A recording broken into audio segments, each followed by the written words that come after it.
Everyone. और यहाँ आज हम नया चैप्टर स्टार्ट करने वाले हैं क्लास 12 हिस्ट्री का, establishment and development of Indian democracy. जहाँ हम बात करेंगे 1947 से लेकर 1966 तक इंडिया में क्या क्या हुआ, कैसे डेमोक्रेसी डेवलप हुई, स्टैब्लिश हुई और डेवलप हुई।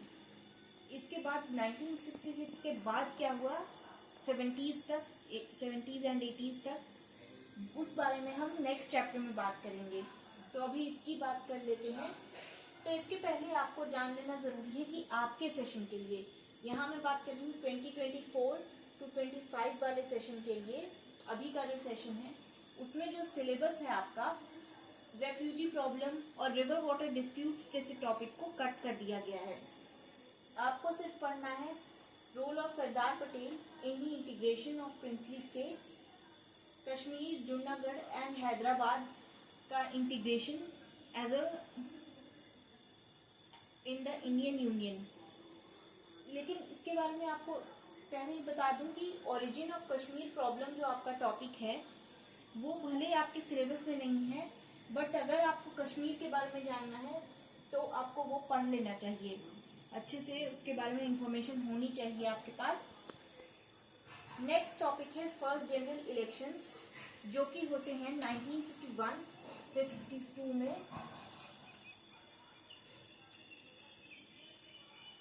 उसके बारे में आपको पढ़ना है, उसके प्रोसेस के बारे में, कैसे कंडक्ट कराया गया, हर चीज़ के बारे में आपको पढ़ना है। लिंग्विस्टिक रीऑर्गेनाइजेशन ऑफ स्टेट्स, जिसमें मेनली हम फोकस करेंगे आंध्रा, बॉम्बे और पंजाब पे।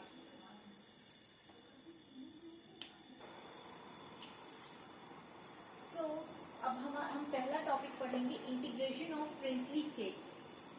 तो गवर्नमेंट ऑफ इंडिया जो थी वो इंडिपेंडेंट स्टेट्स के खिलाफ थी, क्योंकि इंडिपेंडेंट स्टेट्स जो कि 565 प्रिंसली स्टेट्स थे, उन्हें दो ऑप्शंस मिले थे कि या तो इंडिया या पाकिस्तान में से किसी एक को ज्वाइन कर ले, किसी एक कंट्री को ज्वाइन कर ले, या एज एन इंडिपेंडेंट स्टेट रहे। अब government of India independent states के खिलाफ थी ड्यू टू सिक्योरिटी रीजंस। अब क्योंकि जो ये प्रिंसली स्टेट्स थे ये इंडिया का अप्रोक्सीमेटली 48% एरिया कवर करते थे, इतने सारे थे, इसलिए ये काफी ज्यादा प्रॉब्लम बन सकती थी फ्यूचर में, और एज ए सिक्योरिटी पे थ्रेट आ सकता था, एज ए नेशन इंडिया की सिक्योरिटी पे थ्रेट आ सकता था।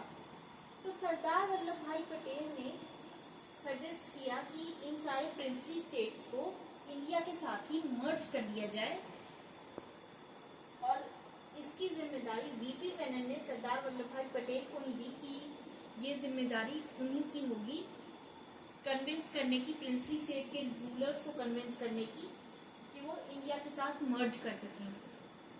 अब ये जो स्टेट्स को ऑप्शन दिए गए थे, ये स्टेट के रूलर्स को ऑप्शन दिए गए थे, वहाँ की सिटीजन्स को नहीं, वहाँ की जो पॉपुलेशन जो वहाँ रह रहे थे उन्हें ये ऑप्शन नहीं दिया गया कि वो क्या चाहते हैं, वो कहाँ रहना चाहते हैं, इंडिया, पाकिस्तान या एज एन इंडिपेंडेंट स्टेट।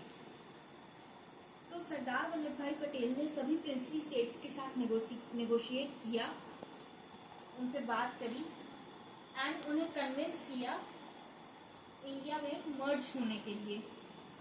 तो इसके लिए उन्होंने एक नया कॉन्सेप्ट इंट्रोड्यूस कराया प्रिवी पर्सेस का, जिसमें कि जो प्रिंसली स्टेट के रूलर्स थे, जो रूलिंग फैमिली थी, उन्हें काफी हाई अमाउंट दिया जाता था हर साल गवर्नमेंट की तरफ से इन एक्सचेंज ऑफ मर्जर। तो सबसे पहले जो स्टेट्स थे, जो पहले प्रिंसली स्टेट्स जो इंडिया के साथ मर्ज हुए, उनमें आते हैं बीकानेर, बड़ौदा और राजस्थान के कुछ और प्रिंसली स्टेट्स थे उस टाइम के। वो सब पहले ऐसे स्टेट्स थे जो इंडिया के साथ मर्ज हुए। कई सारे पाकिस्तान के साथ गए, जिन्हें पाकिस्तान के साथ जाना था वो पाकिस्तान के साथ गए। एंड बाय 15 अगस्त 1947 जब हमारा देश आज़ाद हुआ, जम्मू कश्मीर, जूनागढ़ और हैदराबाद के अलावा सारे स्टेट्स इंडिया के साथ, सारे प्रिंसली स्टेट्स इंडिया के साथ मर्ज हो चुके थे।